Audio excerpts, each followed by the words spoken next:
The first time the Galaxy Cadet Academy opened its doors to humans, the galaxy watched with equal parts curiosity and dread. No one really believed a human could pass the entrance exam. They were too primitive, too emotional, too unpredictable. The Academy, a floating citadel of glass and energy above the rings of Odiran Prime, had trained warriors, pilots, and diplomats from over 8,000 species. It was sacred ground for those who wanted to serve the Galactic Alliance. For centuries, it had never accepted a species that hadn't at least mastered faster than light travel on its own. Humanity, by those standards, was still crawling out of its crib, yet there they were standing among the best cadet applicants the galaxy had to offer.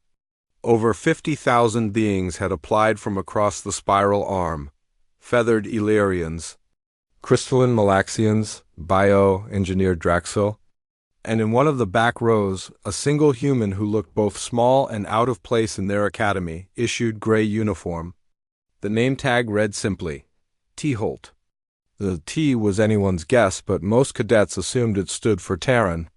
The human didn't correct them. The evaluation chamber shimmered with the soft hum of quantum projectors.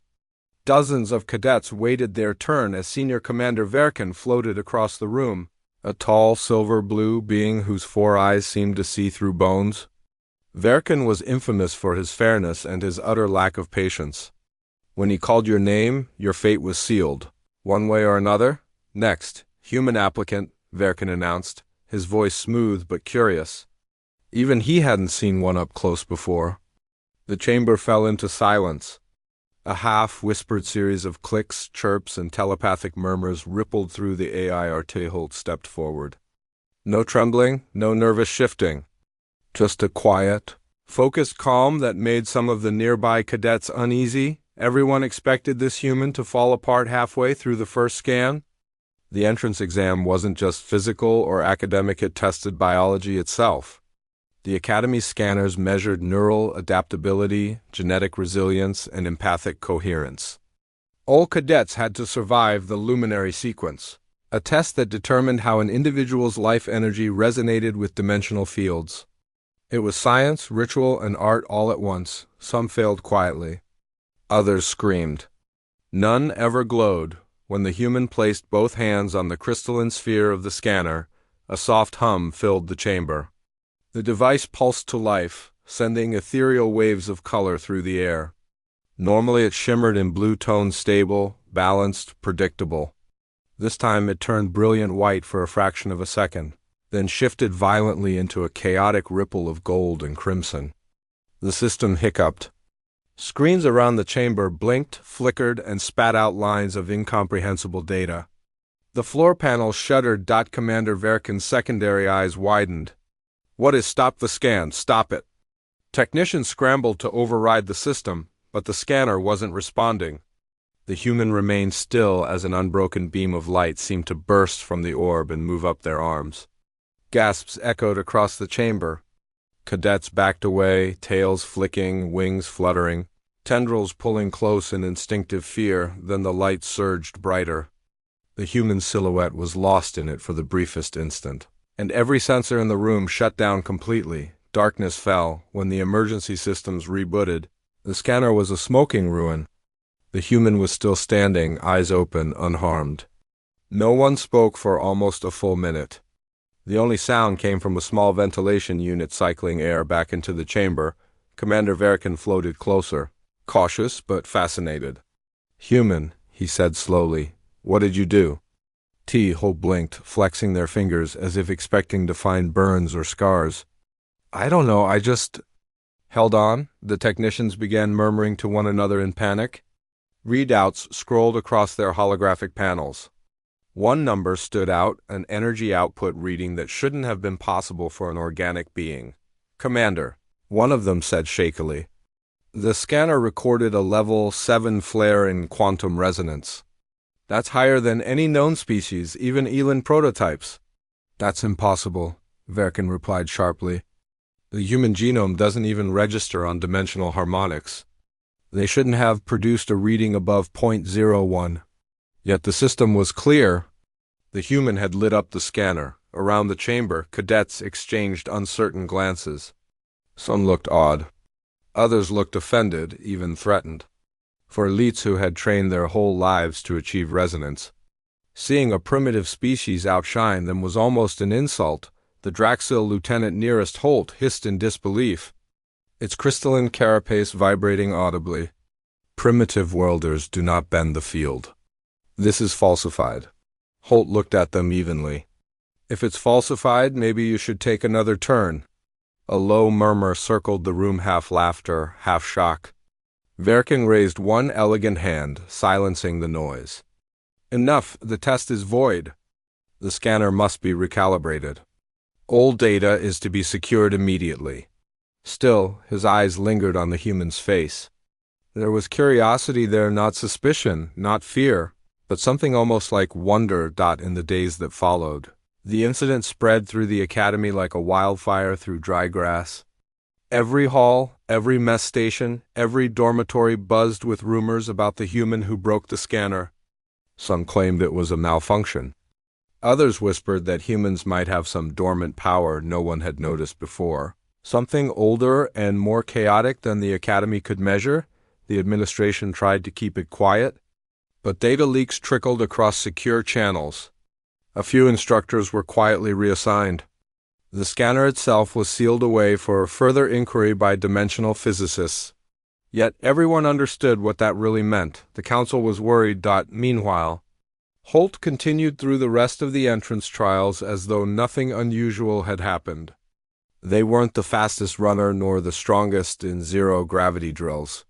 Their marksmanship was average, but they had the strange adaptability and ability to read a situation, to improvise solutions that made even seasoned cadets blink. They worked with instinct, not rule books. It made the others uneasy, but it also earned grudging respect. By the final trial, a simulated rescue mission on a fractured asteroid, the evaluation board was divided. Half demanded disqualification due to irregular readings in the entry scan. The other half argued that excluding the human now would confirm the Alliance's worst stereotype, fear of what it couldn't understand. Commander Verkin sat in silence as the arguments roared. Finally, he said, "We established this academy to unify species under shared pursuit of knowledge and defense. We cannot claim unity if we bar the unknown." He looked directly at the human through the viewing glass. "Approve the candidate." It became official that night. The Galaxy cadets had their first human. When the announcement went public, reactions across star systems split like tectonic plates. Some celebrated a new symbol of interspecies progress. Others saw it as contamination of the elite. Holonet debates raged on news streams and social channels. "Humans, the galaxy's wild card," one headline read. Another sneered, "Primitive species breaches academy security." But inside the academy, the human cadet simply kept training. The other new recruitsilary with wings of metallic silk, massive pharaohs with claws like hydral saws, and telepathic lyrics learned to adapt to their human teammates' strange perspectives. Holt didn't understand all the protocols or genetics behind alien tech, but sometimes they solved things no one else could. Thinking sideways in a way the others found both brilliant and terrifying. For weeks, the incident faded to background whispers, until one evening during a live diagnostics practice, the command center's monitoring team noticed something unusual again. The scanner that had destroyed itself during Holt's exam, supposedly sealed and inert, suddenly powered back online. No one had touched it. Lights flickered down the corridor outside the training deck. Systems flicked from green to red as energy readings spiked. Alarms stayed silent, not by error, but because the main alarm channel had simply vanished from the grid. Whatever energy had been inside that scanner, it wasn't contained anymore. The technicians raced toward the containment bay while Commander Verkin's voice echoed through comms, urgent and clipped. "Lockdown Protocol Indigo. Do not let the human near that chamber." But it was too late. Holt was already on their way there, drawn by a thrum. Only they could feel a pulse that resonated deep behind their sternum, like a heartbeat that wasn't their own. By the time they reached the sealed door, light was already seeping through the cracks, gold and crimson, the same hue that had once filled the testing hall. Holt paused, one hand hovering over the control panel. The sound inside the chamber wasn't noise, it was a steady rhythm, slow and vast. As if something ancient was waking up, they took a breath. Commanders shouted through comms. Officers scrambled in panic. Systems failed line by line. And the human, the only one in the galaxy to ever light up a scanner, reached for the door. The final sliver of light, widened the universe itself, seemed to hold its breath. The door didn't explode. It peeled open slow and reluctant, like an old scar splitting down the center. Light poured through it in ribbons, not bright enough to blind, but strange enough to make the air ripple. The static crackled against Holt's skin like a living current, dancing between the metal seams of their gloves. Inside the room, the broken scanner hovered above the floor, cracked and melted in parts, but still pulsing with that impossible golden crimson light. Technicians had fled minutes earlier, leaving the floor scattered with tools, fragments of containment cables, and a single half-dismantled console. The heat was no longer destructive. It was alive, intentional, aware. It wasn't just energy. It felt like attention. Holt took a hesitant step forward. Their pulse thrummed harder, matching the low rhythm coming from the scanner's fractured core. The cracks along the sphere's surface looked like glowing veins spreading slowly, patterns that almost resembled the branching of neurons behind the locked observation wall. Commander Verkin's voice came through the central comm channel. "Human, step away from the containment unit. The energy pattern is replicating its first anomaly." Holt paused. "Commander, it's responding to me. I can feel it like it's listening. That's precisely why you should move back." Verkin's tone sharpened, but beneath it lay something that sounded suspiciously like fascination. The human didn't listen. They stepped closer until they could see their own reflection distorted in the molten core. For a moment they saw two reflections, one normal, one tinted orange and outlined by streaks of light as though something stood behind them, mirroring their every movement. The reflection blinked first. Holt jerked backward, their breath catching in shock. But the reflection, whatever it was, didn't disappear. The scanner pulsed again, and a web of light stretched from it, threads spilling outward like strands of a living web, reaching toward them, wrapping around their silhouette without touching. The air vibrSed. And then Holt heard it. A whisper, not through sound, not through language, but through the insides of their thoughts. "You opened the door once before. You can open it again." They stumbled back as the comms erupted in a dozen frightened voices. Holt's head buzzed with a static charge. "Did you hear that?" they asked, clutching their temples. "Hear what?" Someone shouted over the line. "That voice," the human said. "Something's talking?" Verkin's calm broke for the first time. "Seal the chamber. Now?" Bulkhead doors slammed shut, isolating the human and the scanner from the corridor. The overhead lights flicked out, leaving only the pulsing golden hue reflecting off the walls and the rising tension in Holt's chest. They could still feel that presence, waiting, curious, ancient, but sharp as glass. Outside, the Academy's internal systems trembled under the unexpected load. On every floor, devices blinked, shorted, or distorted into static screens filled with faint human silhouettes.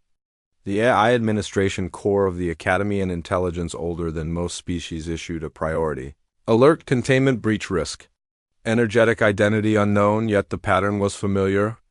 Ancient records buried deep inside the system recognized the resonance signature not from the present galaxy, but from somewhere long forgotten, erased during the first expansion wars.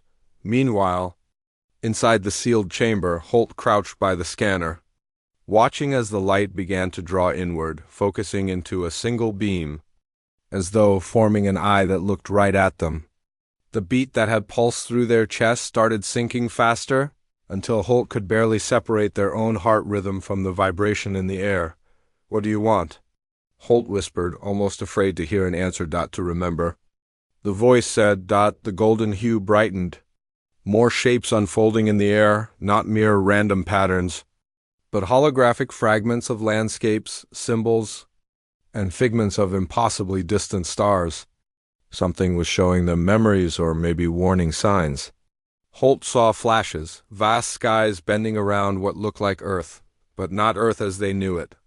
Cities consumed by light, and beneath it all, tall, slender figures wearing symbols, burned into their armor. That matched the ones glowing now on the scanner's surface. Verkin was shouting something through the external speakers, but Holt couldn't hear him anymore. The voice in their head had grown louder. You were our echo, our continuation. But you forgot. They all forgot. A pressure built in the room. Loose tools lifted off the floor, caught in a slow orbit around the scanner. The glowing fragments began to rotate quicker, spiraling into a vortex of light that swallowed the broken chamber whole. Engineers outside ran computations, frantically trying to override the energy fields. Nothing worked. The sphere wasn't consuming power from the Academy, it was generating it. Then, suddenly, everything froze. The sphere dimmed. The lights steadied. The tools dropped. Holt stood in silence. The scanner, however, was gone. Only a faint ring of charred metal remained floating in the place it had been. When technicians rushed in moments later, the human was standing motionless at the center, staring upward at the silence. Status report. Verkin yelled. One medic scanned Holt with handheld sensors. Vitals stable. Neural resonance fluctuating. Commander, this isn't possible. Verkin narrowed his 4 eyes. Explain. Their energy signature is duplicating. It's reading 2 overlapping identities. The medic showed the device. 2 distinct graphs flickering over each other, nearly identical but slightly offset. As if 2 versions of the same person were trying to exist at once. Pull them from the chamber. Verkin ordered. As they guided Holt out. The human's hands trembled, but their gaze stayed locked on the charred remains of the scanner. Whatever message that voice had begun to share hadn't finished, and the not knowing burned almost as strong as the fear itself. 3 days later, the investigation began. Official scientists from the Galactic Council arrived, all shimmering in their formal uniforms, exuding both curiosity and quiet alarm. They ran scans, dissected data cores, and asked endless questions, most of which Holt couldn't answer. What had they heard? What exactly had they seen? Did they recall any specific sequence or symbol? Holt gave the truth. It said something about remembering. About us being echoes. One scientist, an elder Lyrathan, a body that looked half-transparent. Its brain visible in faint blue light, shared a knowing look with Verkin. The Lyrath spoke softly. Commander, there are records of this in the early network archives. A resonance that linked to human genetic frequencies. It dates back millennia, long before humanity should have existed. Verkin frowned. That's impossible. Perhaps not, the Lyrath replied. Perhaps humans didn't rise by accident. Outside the analysis labs, the rest of the Academy was restless. Rumors spread faster than official reports. Some cadets whispered that humans might hold a secret key to Forbidden's technology. Others accused the Alliance of hiding their experiments. A faction of species petitioned to have the human expelled before they caused another technical anomaly. Though their request was quietly denied, Holt continued training in isolation now. Security protocols tracked every movement. Meals were delivered without contact. They weren't technically a prisoner, but everyone knew they were being studied more than trained. The only one who still spoke to them like a cadet was a young Illyrian, feathered and quick-eyed, who'd shared the exam hall months earlier. You could have run, the Illyrian said one afternoon during maintenance duty. You could have said no when the council kept asking questions. Holt shrugged. If I ran, they'd chase me. If I stay, at least I learn something. The Illyrian tilted its narrow head. You think that thing, the scanner, whatever it was, will come back? Not if they can help it. But I feel it sometimes like a pulse still hiding somewhere in the station's grid. The friend's feathers bristled. You mean it's alive? I don't know what it is, Holt said. But I don't think it's finished. They returned to quarters that night to find their console flickering with an encrypted message. No sender, no traceable origin within the Academy's network. Just a single line appearing again and again in different languages, some Terran, some alien, some entirely unrecorded. It read, "The galaxy forgot its makers. You did not. Holt froze. The message blinked off. The room went still. Then, deep within the Academy's core, backup power conduits hummed one octave lower than normal, a faint vibration passing through the metal floor like the echo of a heartbeat. The next morning, the observatory array detected something odd beyond the Odiran. Rings of faint gravitational irregularity that couldn't be explained by planetary mass.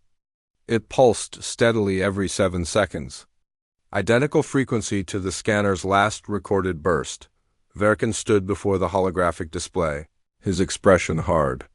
How many systems can triangulate this? 4, sir, said an officer. It's not interference. It's structured. Almost a signal.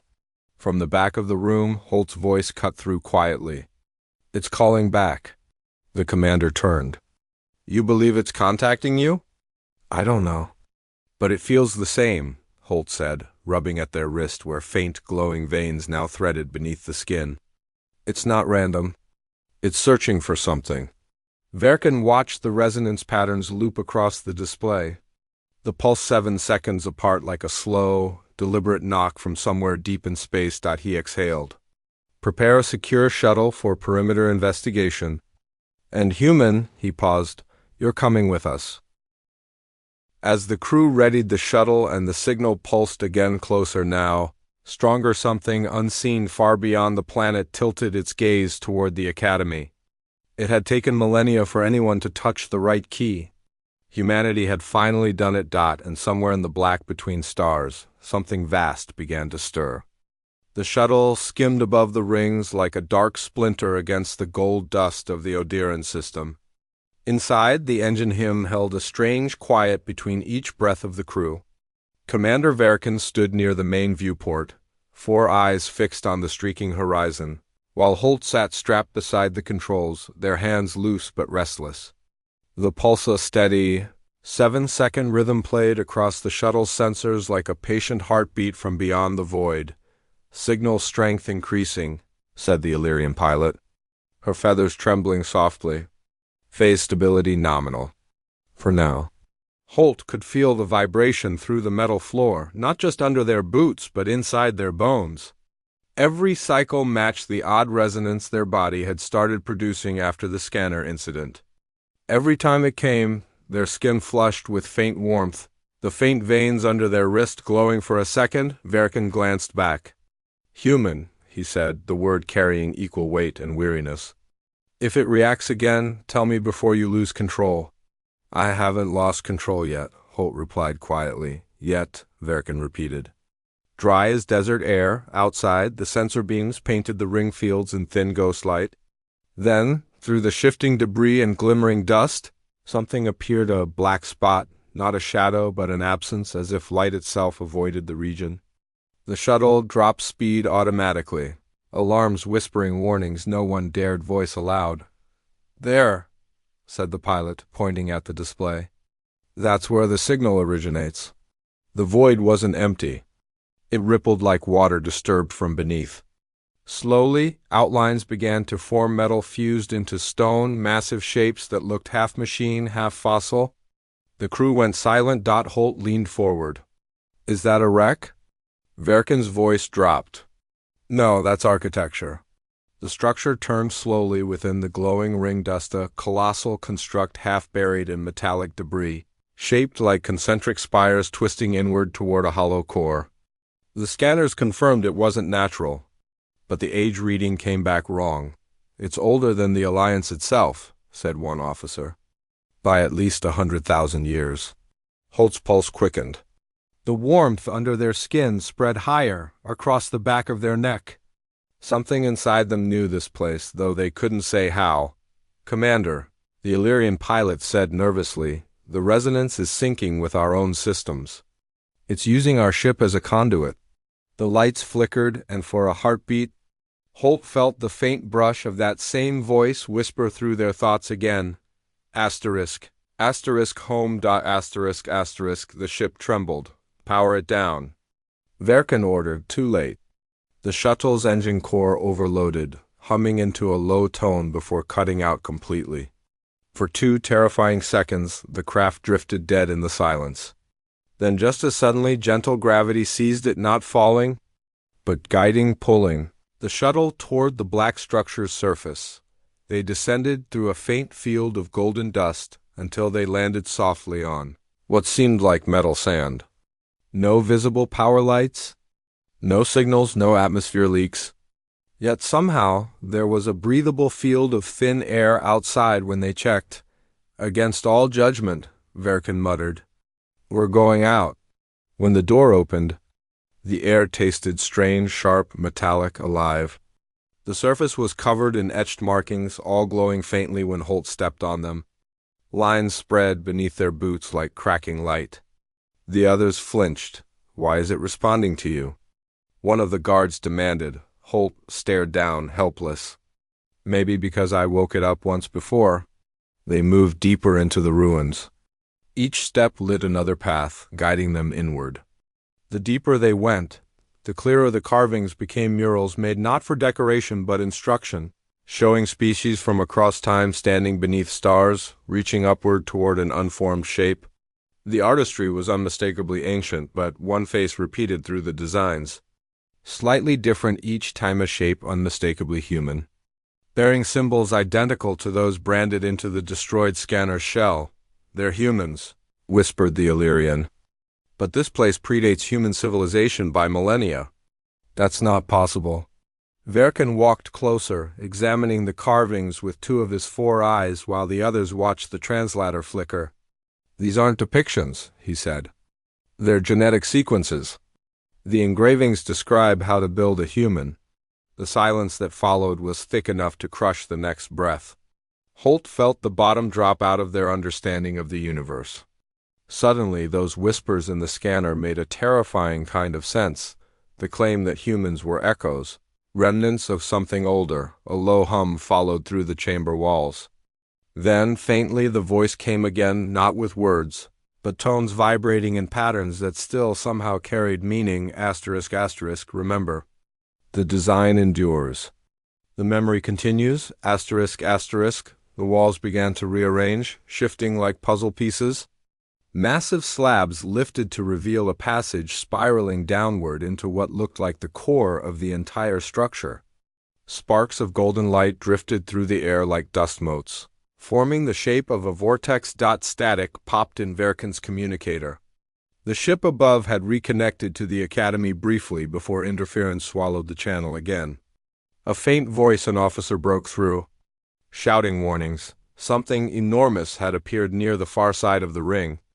Something moving toward their coordinates. They lost the signal. "Commander," the Illyrian said, "what do we do?" Verkin looked at Holt. "You started this. Lead the way."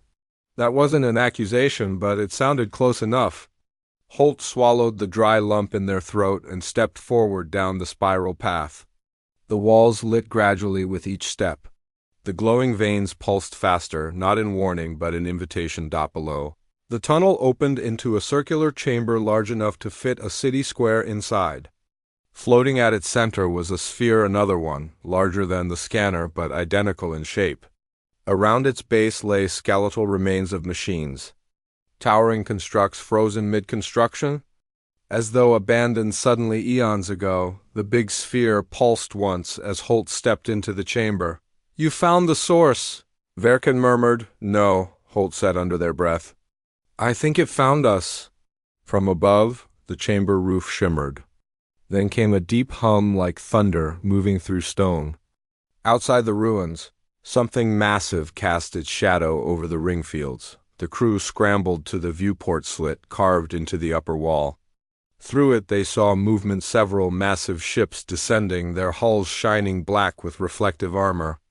Logos of the Galactic Sovereignty Council, the Alliance's highest protective authority. Verkin stiffened. "They already tracked us here." That was fast. Within moments, new transmissions came through the emergency band. "Commander Verkin, you are ordered to retreat immediately. All research on the Odiran construct now falls under Council security. The human subject is to be contained for debriefing." The Illyrian muttered. "They mean captured?" Verkin didn't respond, but his silence said enough. Holt stared back at the glowing sphere. realizing that the council already knew, or at least suspected, the connection between humanity and these ancient builders. Perhaps this expedition hadn't been purely investigative. Maybe it had been bait. "Commander," Holt said, voice low, "you knew they'd follow me." Verkin turned slowly. "I suspected they would, but I didn't expect this scale. They're not here for science. They're here for control." Sparks scattered around the chamber as power flows rippled through the ancient floor. The larger sphere began to awaken, lines along its surface snapping open like eyes. A melodic vibration filled the air, almost harmonic. Weaving around the noise of panic above, one of the crew shouted, "The ruins are powering up!" Energy surge climbing beyond shield capacity. Verkin shouted for extraction, but the comlink was dead again. Holt, drawn by something deeper than reason, placed one palm on the floor where the markings converged. Instantly, the voice surged, not inside their head this time, but through the entire structure, resonating so loudly that every being present froze under the weight of it. ***, you built the alliance. You buried your origin, but memory never dies. ***, the ruin trembled.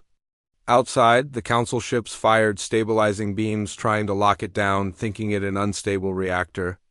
Their light only made it flare. Brighter dot armor plates peeled from the construct's surface, breaking apart to reveal layered machinery beneath, all centered on that golden sphere. Holt stumbled back. "It's not a ruin. It's a vessel." The enormous structure responded as if hearing them. The glowing core intensified, and gravitational waves rippled outward, distorting the ring field. Every fragment of dust aligned in a perfect spiral pattern around it. "Commander!" the Illyrian cried. "We have to get back to the shuttle now." Verkin hesitated between orders and awe. "No one fires until I say so." But it was already too late. From the sky above, the Sovereignty's flagship released energy restraints, sending arcs of blue plasma toward the ruin. The bolts hit the surface and, instead of exploding, were absorbed instantly. Vanishing like rain into dry sand, the ruins responded with silence at first, then light beams erupting upward like sunrise after darkness. They didn't attack the ships. They simply transformed the emptiness between for a blink of a moment. Holt saw something through that light. Thousands of forms flickering briefly in the luminous current shadows of people, human-like, stretching across time. It wasn't an army. It was memory visualized, a record of existence itself, and then a single phrase pulsed through Holt's body. Unmistakable and urgent. They fear what they forgot. Pro. The trip back to the academy was silent, but silence didn't mean calm. It felt like riding inside a coiled spring. Every whisper of static through the coms made someone flinch. Even Verkin, usually unreadable, kept glancing at the human sitting opposite him as though expecting them to suddenly catch fire again. The shuttle's lights dimmed to minimal brightness, casting everyone in stretched shadows. Holt kept their hands folded tight in their lap, trying to keep them from trembling. The glowing beneath their skin hadn't faded. It had become constant, slowly pulsing gold under their veins, like their body was no longer entirely their own. They felt that distant pulse again, somewhere beyond normal hearing range, a rhythm threading through their heartbeat. Each pulse whispered of that vanished construct, of 1,000 silent figures who had watched from the light when the shuttle docked on Odiran Station. The landing bay was already lined with security guards wearing the Council's emblem. What was supposed to be an academic return looked more like a military handoff. "Commander Verkin," said the lead guard, a tall carrion with chrome armor and a voice like crushed glass. "By executive order, all data from the Odiran site is now restricted. The human cadet is hereby detained for quarantine and analysis." Verkin's eyes narrowed. "Under what regulation?" "The Galactic Security Mandate Section 28 regarding unidentified bioenergetic threats." Holt stood up slowly, meeting the carrion's eyes. "So I'm not a cadet anymore." The soldier didn't answer, only gestured for shackles. Verkin, surprisingly, stepped between them. "You'll take them over my protest." "I was assigned by the Academy's High Command. If the Council overrides that, they can do it directly, not through soldiers." It wasn't defiance so much as precision. Verkan always hid rebellion inside formality. The soldiers clearly didn't expect resistance. The air between them thickened, then came a tremor soft, almost unnoticeable. Everyone paused. The tremor returned, heavier, like something inside the station flexed once and stopped again. The overhead lights flickered. Sirens stuttered and glitched, repeating the same half-second loop. Verkan's gaze shot to Holt. "You feel that?" Holt nodded, voice low. "It's not me." The tremor struck again, this time enough to shake the floor. One of the ceiling panels collapsed, sending sparks cascading through the air. Chaos erupted as alarms finally sensed correctly. Technicians sprinted for control hubs. Armed guards drew weapons through the viewport. The curve of Odiran Prime shone calm and pale, but above it hung something new. The construct it had come back. No longer a motionless ruin, but a living shape of light and black geometry. Its colossal mass orbiting the planet like a second moon. Every few seconds, flashes rippled across its surface, like a breathing creature refracting between dimensions. "Impossible," one of the officers whispered. "We lost contact." "It vanished completely." "It didn't vanish," Holt said, hearing the distant hum intensify in their chest. "It moved." Every scanner on the station activated at once, bathing the walls in data projections. Only half of them made sense. Whatever the construct was, it wasn't in normal space entirely. It phased between coordinates, flickering in rhythm with Holt's own pulse. The station's systems struggled to map it. Every reading contradicted the next. The loudspeaker sputtered. A synthesized but oddly human voice broke through. "All personnel, secure positions. Unknown entity establishing field resonance. Defensive shield activation in progress." Verkan snapped orders, leading Holt and a small group toward a command lift. "We need to reach the observation deck. If this becomes a contact event, I want visual data." The guards didn't stop them now. Fear outranked authority. As the lift doors slid shut, the hum grew near unbearable. The lights turned gold-white, pulsing in sync with the construct now visible through every external camera feed. It wasn't attacking, the pattern was steady but building, as if charging something or calling for response on the deck. They saw it full spires and crescents of moving light, slowly peeling open toward the planet below. Energy arced inward from Odiran's magnetic field, drawn into the construct's core. Whatever it was doing, it was enormous in scale. Holt stepped closer to the observation glass. They felt dizzy, like something invisible tugged at them from space, urging a response. "Commander," one officer said shakily, "analysis suggests the object's output exceeds supernova-level radiation. But we're not detecting destructive heat patterns. It's converting matter, not burning it." "That's not conversion," Verkan muttered. "That's rewriting." Outside, the rings of Odiran began to twist into perfect spirals, pulled into symmetrical alignment. The sight was both majestic and horrifying, nature itself reshaped by precision. No living engineer could control. Then the station's internal comms burst alive with transmissions from other sectors. Fragments of panic mixed with disbelief, signals repeating. Galaxy-wide, identical formations appearing over 3 systems already, council ships retreating. Some kind of harmonic field disabling drives? Verkan met Holt's eyes. "It's awakening more structures." The idea hit like an electric shock. The construct wasn't an isolated relic, it was one of many. The signal across the stars wasn't a threat beacon. It was a synchronization call. As if hearing their realization, the hum inside Holt's body deepened. The glow intensified until it hurt others to look directly at them. The gold veins along their arms shifted toward their chest, a map of lines converging near the heart. Their breath came fast and uneven. "Make it stop," Holt whispered. "It's pulling at me. I can feel layers of something moving inside my skin." "It's linking you," Verkan said. "You are the resonance bridge." "That's not exactly comforting," Holt gritted. Sweat shining at their temples, they gripped the railing, trying not to collapse under the rising weight inside their mind. Images flickered again, those human-like figures made of light, standing under alien suns, shaping stars with their hands. A flood of impressions followed: laughter, ruin, betrayal. They saw civilizations kneeling beneath these beings, then fragmenting as they disappeared. The voice spoke through everything. The memory returns through you. You are the seed left to remember. Verkin grabbed their shoulder. Stay with me, cadet. Focus on this deck, not whatever it's showing you. Holt blinked hard. It's showing me the end of them. How they fell, and why they hit us.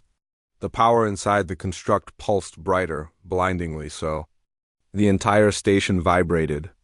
A wave of energy rolled outward, sweeping across every deck.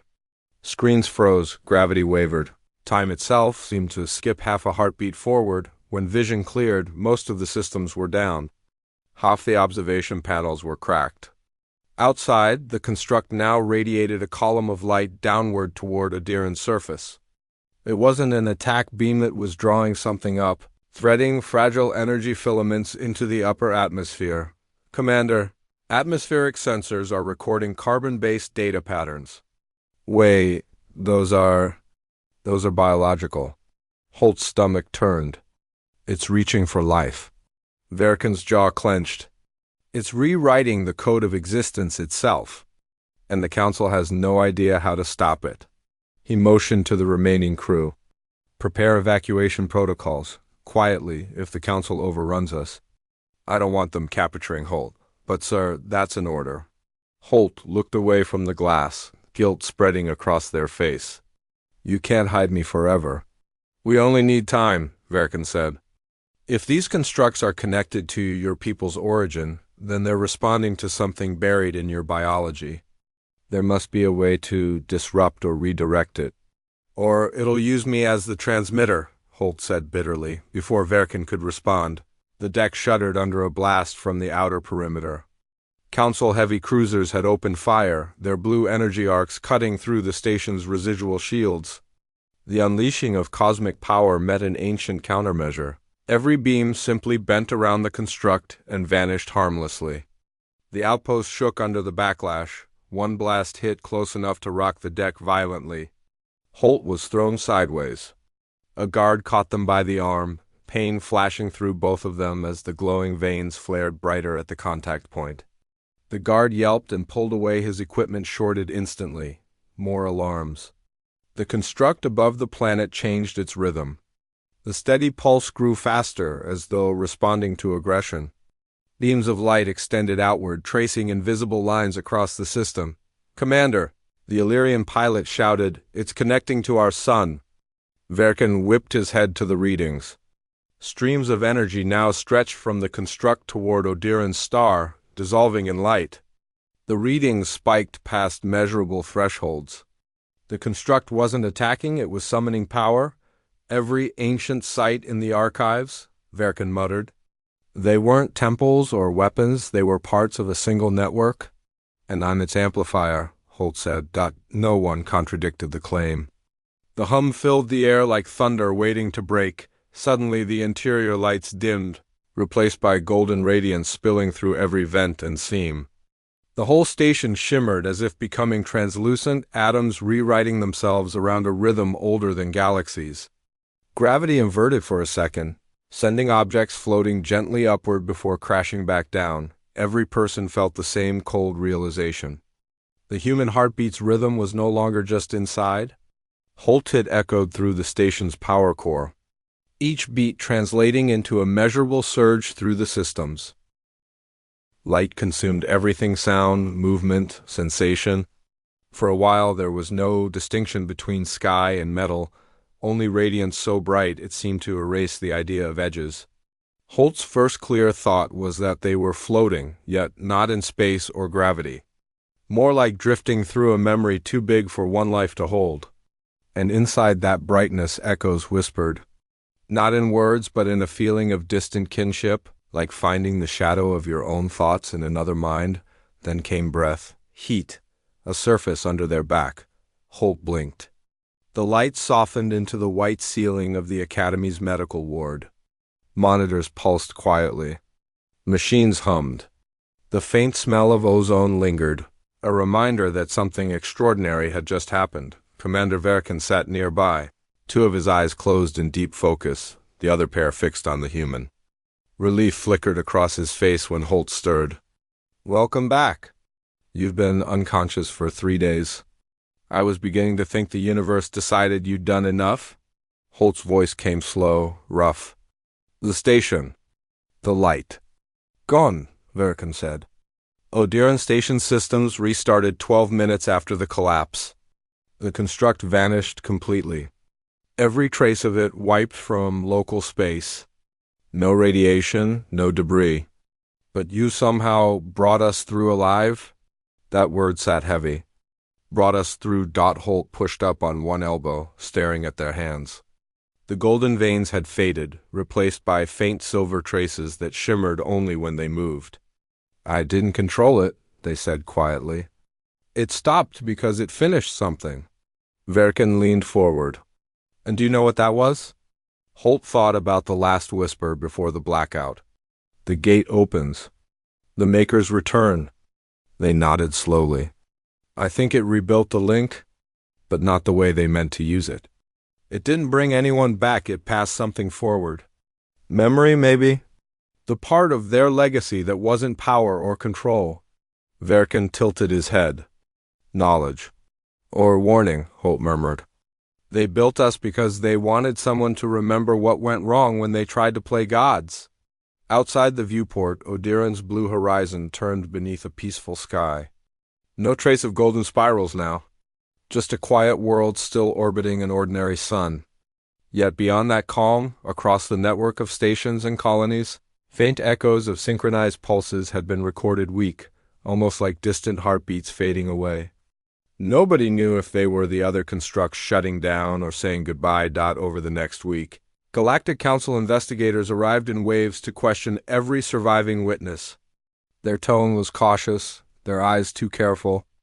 Officially, the report labeled the incident as a massive resonance malfunction and energy echo anomaly. Nothing in the final record mentioned an ancient human connection, or a structure that rewrote matter. Politics preferred tidy language. Verkin sat through endless hearings, answering half-truths to keep the council from claiming Holt entirely. The human, meanwhile, endured more medical scans and psychological tests than any cadet in the Academy's history. Through it all, the faint silver mark stayed, a quiet testimony they couldn't scrub away. One morning, as the final round of questioning ended, Verkin found Holt sitting on the observation deck again, looking out toward Odiran's rings.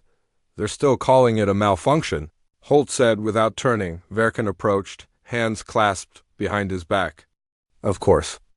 Admitting that an entire civilization may have designed our species would upset every security protocol ever written." "I keep thinking of those figures I saw," Holt said. "They weren't gods." "Not really. Just people who went too far with what they built. Maybe they made us hoping one day we'd be wiser." Verkin looked out at the horizon. "If wisdom is what they wanted, then they certainly took a risk." That earned a faint smile.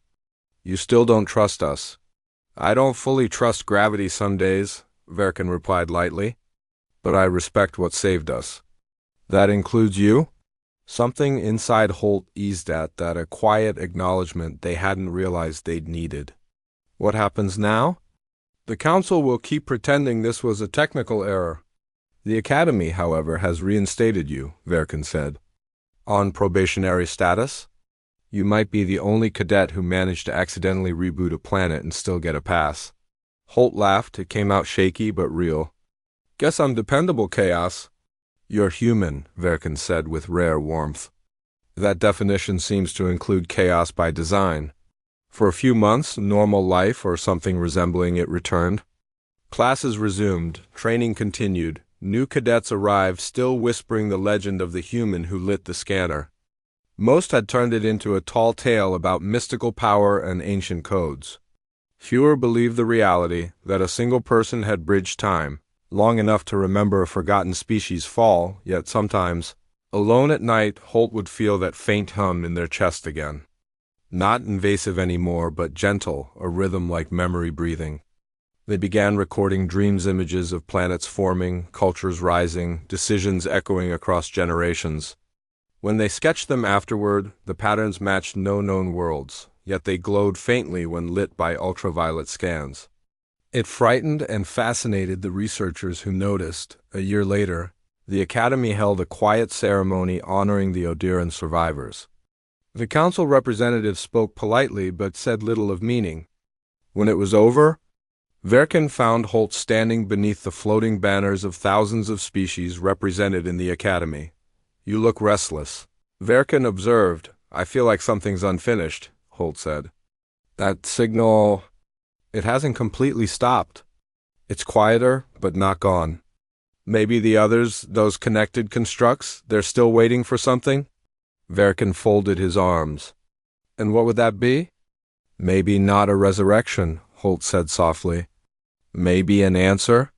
Later that night, Holt sat on the launch platform staring at the stars. The Academy's hum faded behind them until only the distant rush of the atmosphere filled the air. The stars looked unchanged, cold, patient, but under each one lay mystery. In their hand was a small data chip, unlabeled, dormant. The faint glow within wasn't machine light. It pulsed to their heartbeat.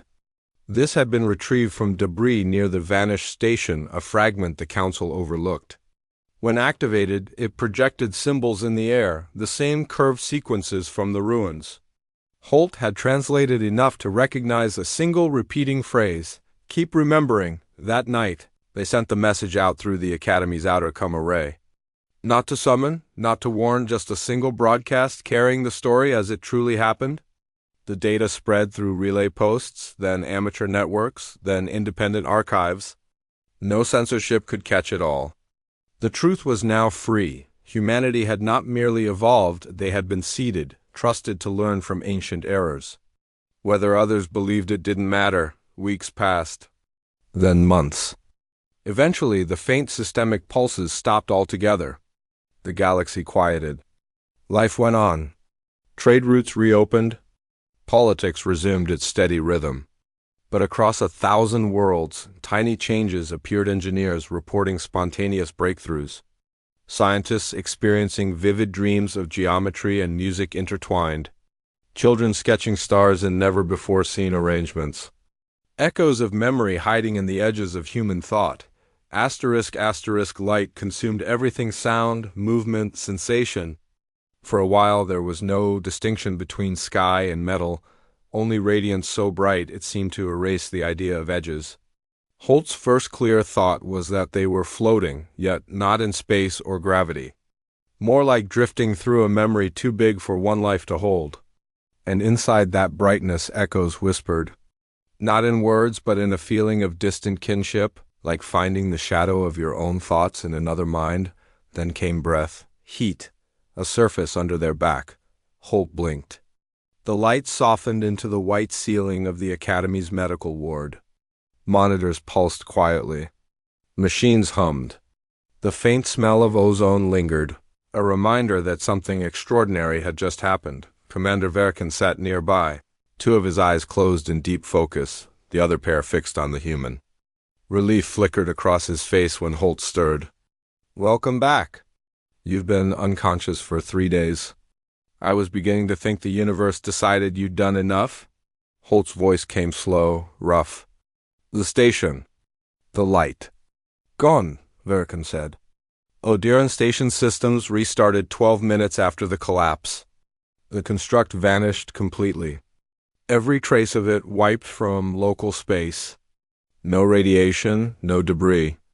"But you somehow brought us through alive?" That word sat heavy. "Brought us through." Holt pushed up on one elbow, staring at their hands. The golden veins had faded, replaced by faint silver traces that shimmered only when they moved. "I didn't control it," they said quietly. "It stopped because it finished something." Verkin leaned forward. "And do you know what that was?" Holt thought about the last whisper before the blackout. "The gate opens. The makers return." They nodded slowly. "I think it rebuilt the link, but not the way they meant to use it. It didn't bring anyone back, it passed something forward. Memory, maybe? The part of their legacy that wasn't power or control." Verkin tilted his head. "Knowledge. Or warning," Holt murmured. "They built us because they wanted someone to remember what went wrong when they tried to play gods." Outside the viewport, Odiron's blue horizon turned beneath a peaceful sky. No trace of golden spirals now. Just a quiet world still orbiting an ordinary sun. Yet beyond that calm, across the network of stations and colonies, faint echoes of synchronized pulses had been recorded weak, almost like distant heartbeats fading away. Nobody knew if they were the other constructs shutting down or saying goodbye. Over the next week, Galactic Council investigators arrived in waves to question every surviving witness. Their tone was cautious, their eyes too careful. Officially, the report labeled the incident as a massive resonance malfunction and energy echo anomaly.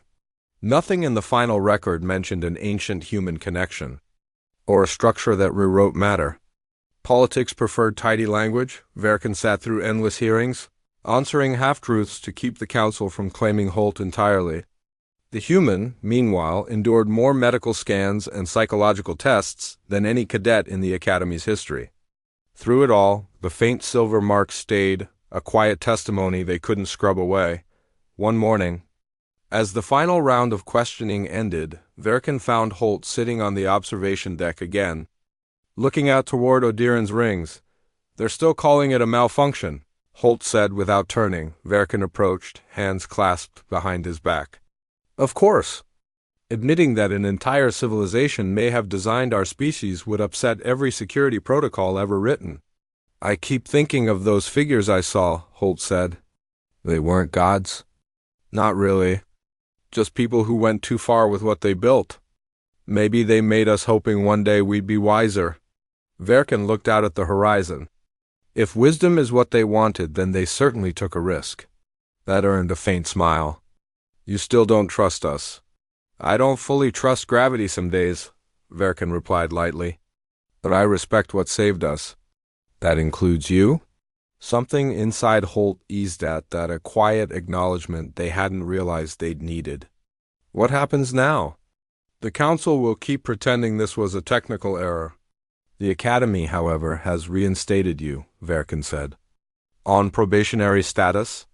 You might be the only cadet who managed to accidentally reboot a planet and still get a pass." Holt laughed. It came out shaky but real. "Guess I'm dependable chaos." "You're human," Verkin said with rare warmth. "That definition seems to include chaos by design." For a few months, normal life, or something resembling it, returned. Classes resumed, training continued, new cadets arrived, still whispering the legend of the human who lit the scanner. Most had turned it into a tall tale about mystical power and ancient codes. Fewer believed the reality that a single person had bridged time, long enough to remember a forgotten species' fall, yet sometimes, alone at night, Holt would feel that faint hum in their chest again. Not invasive anymore, but gentle, a rhythm like memory breathing. They began recording dreams, images of planets forming, cultures rising, decisions echoing across generations. When they sketched them afterward, the patterns matched no known worlds, yet they glowed faintly when lit by ultraviolet scans. It frightened and fascinated the researchers who noticed. A year later, the Academy held a quiet ceremony honoring the Odiron survivors. The council representative spoke politely but said little of meaning. When it was over, Verkin found Holt standing beneath the floating banners of thousands of species represented in the Academy. "You look restless." Verkin observed. "I feel like something's unfinished," Holt said. "That signal, it hasn't completely stopped.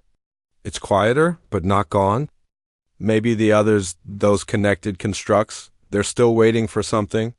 Verkin folded his arms. "And what would that be?" "Maybe not a resurrection," Holt said softly. "Maybe an answer." Later that night, Holt sat on the launch platform staring at the stars. The Academy's hum faded behind them until only the distant rush of the atmosphere filled the air. The stars looked unchanged, cold. Patient, but under each one lay mystery. In their hand was a small data chip, unlabeled, dormant. The faint glow within wasn't machine light. It pulsed to their heartbeat. This had been retrieved from debris near the vanished station, a fragment the council overlooked. When activated, it projected symbols in the air, the same curved sequences from the ruins. Holt had translated enough to recognize a single repeating phrase: "Keep remembering, that night, They sent the message out through the Academy's outer com array. Not to summon, not to warn, just a single broadcast carrying the story as it truly happened. The data spread through relay posts, then amateur networks, then independent archives. No censorship could catch it all. The truth was now free. Humanity had not merely evolved, they had been seeded, trusted to learn from ancient errors. Whether others believed it didn't matter, weeks passed, then months. Eventually, the faint systemic pulses stopped altogether. The galaxy quieted. Life went on. Trade routes reopened. Politics resumed its steady rhythm. But across 1,000 worlds, tiny changes appeared. Engineers reporting spontaneous breakthroughs. Scientists experiencing vivid dreams of geometry and music intertwined. Children sketching stars in never-before-seen arrangements. Echoes of memory hiding in the edges of human thought. The Academy adapted its motto soon after, knowledge remembers. Holt smiled the first time they saw it carved above the main entrance. By the time they graduated, Odirin's incident had become legend. Some records claimed it as proof of an ancient myth, others dismissed it as invention. But all agreed on one detail: the human cadet returned. Something vast to the galaxy, a curiosity that had been missing for generations. In the final months before reassignment, Holt received one last encrypted note. No sender ID, just Verkan's style of brevity. The Council suspects what you are. Stay ahead of them. And keep remembering. They tucked it away like a promise. The day they departed, the Academy's shuttle bays buzzed with the noise of routine launches. Holt stepped aboard a transport bound for a distant exploration program near the Pristine Meridian. The pilot, a young Illyrian with curious eyes, recognized them instantly. "You're the one from Odirin, aren't you? The one who made the station light up?" Holt gave a small smile. "That was a long time ago." The pilot grinned. "I heard you saved everyone." "Maybe," Holt said. "Or maybe everyone saved me." The stars rolled past as the shuttle left orbit. The glow of Odirin's rings faded behind them, replaced by the endless black that wasn't truly empty. Holt looked out, wondering if, somewhere out there, one of those ancient constructs still waited, patient beneath its veil of dust, watching the younger race it had left behind. They thought of humanity then, fragile, reckless, curious, and of those golden ghosts who had gambled that memory could become evolution. For the first time since the scanner burned bright, Holt felt at peace with not knowing everything. Because maybe the point wasn't to return to the past, but to build something better on its ruins. They turned from the window just as the stars bent slightly, their faint rhythm aligning for half a heartbeat before scattering again. Holt smiled, whispered to the unseen pulse that had once guided them, "We remember." And somewhere, very far away, something vast and ancient let out a final, satisfied sigh, like a page turning. In a story that finally understood itself, the light that followed wasn't destructive or divine. It was simply dawn, rising over the next world in a galaxy that still had stories left to write.